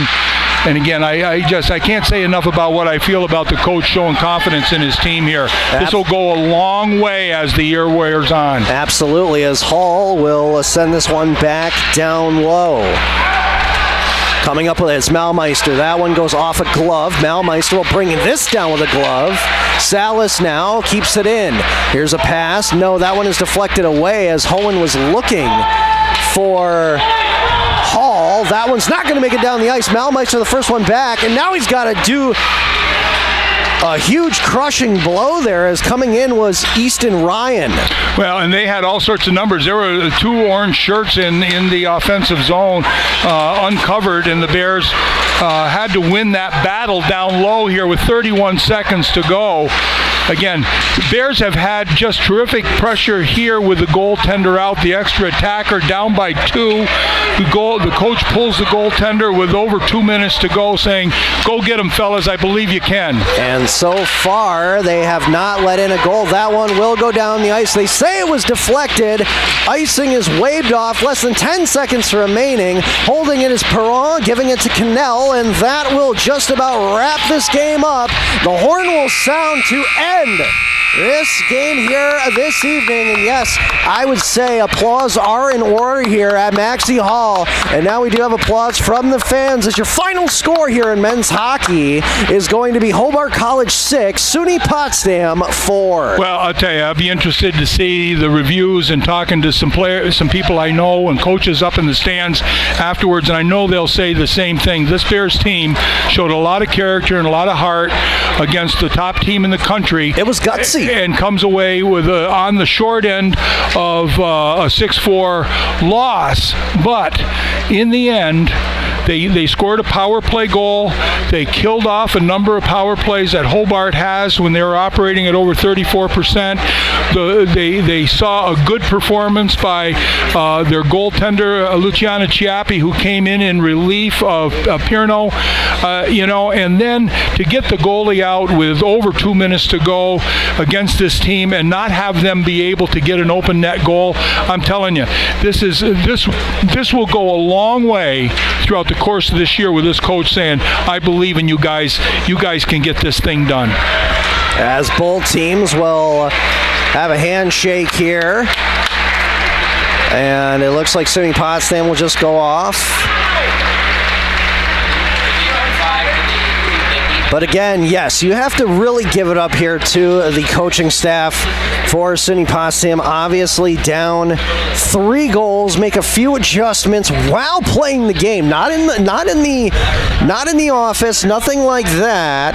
It was great strategy, and to be honest, in the end, you can't fault it and you can't feel bad because again, 4 goals against Hobart is nothing to sneeze at here. Well, I tell you, what a great game to watch in terms of the appreciation of the quality of play of Division III hockey.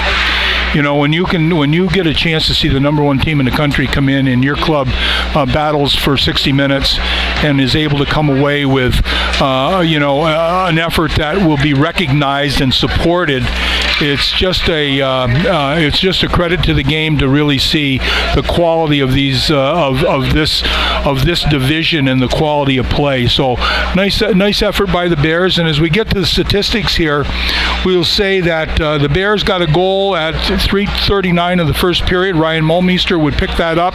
Salas and DeMauro would pick up the assist, and then it would be Fontana that would get the tying goal at 4:18 even strength. Tommy McDonough would pick up an assist, and then at 5:47, Easton Ryan would be the beneficiary of a great pass from Adam Mendelson, and that was a power play marker, and that was in the first period at 5:47. At 15:08, the Statesmen would stretch their lead with Tanner Daniels picking up his second goal of the season, with Hovsepian picking up his assist. Cahill Fontana would get the secondary assist. And then to start the second period, Connor Lally would get his first of 2 in that period, 3:35, with Scacchetti picking up an assist along with Bauer Morrissey picking up an assist there as well. Nice redirect in front by Matthew Perron on the power play at 8 minutes of the second period. Rocco Siri would pick up an assist along with Jeremy Cannell. And then in the second period as well, we had a lot of scoring going on. 9:59, Nick DeMatos would pick up his second unassisted, and that's his second of the season. And then at 14:45 of the second period, Connor Lally would get his second in that period, his third of the year. Colin Chow and Cahill Fontana would pick up assists in that. In the second period, the Bears would get to within 3, and that would be Max Klanow would pick up an even strength goal from Cannell and Perron. They had a good game, that line tonight. Ryan Mulmeister would get a penalty shot, and then he would score at 3 minutes of the third period. No more scoring. That's the way it would end. Shots on goal in the third period. I'm not sure what they're counting, but anyway, there was 16-5 for the Statesmen. 48-12 is the official scoring of that period. I don't think it was quite that much. Still decided in the favor of Hobart, but I don't believe it spoke to the quality of the game, especially in the third period when the Bears were very, very competitive. And you have to really give it up for Chinappy coming in there for Perno throughout the game. 23 stops, only 1 goal against out of the 6 there for Hobart College. So Chinappy should definitely get a pat on the shoulder there coming in relief. Well, we're likely to see him tomorrow. Who knows?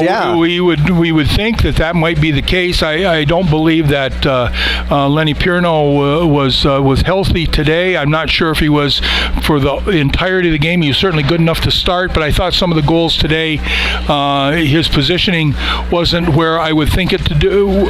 It could have been, and I think that really when you play a team as skilled as Hobart, your goaltender has got to be your best player, and you've got to pull things out of spectacular saves and so on and so forth. And there were a couple of goals that went in I thought were a little on the softer side, but again, he made some terrific saves along the way too, so it all balances out.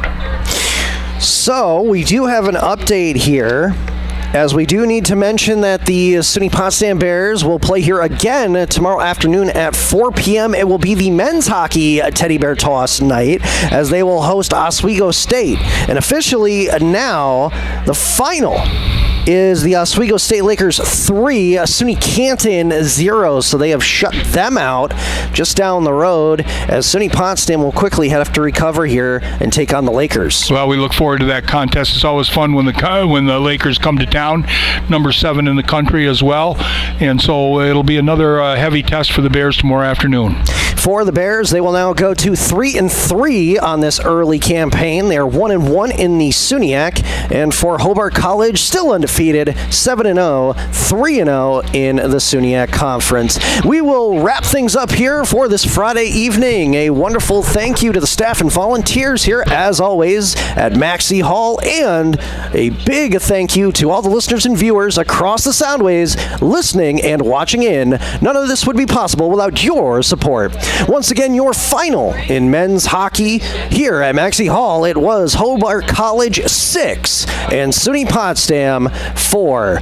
One more time for Todd Truax engineering this broadcast at Mix 96.1 FM, and for my partner, the former Potsdam Bears coach John Horn, I'm Taylor Salisbury, wishing you a safe and wonderful evening from all of us here at PotsdamBears.com and Mix 96.1 FM, a Stevens Communications station.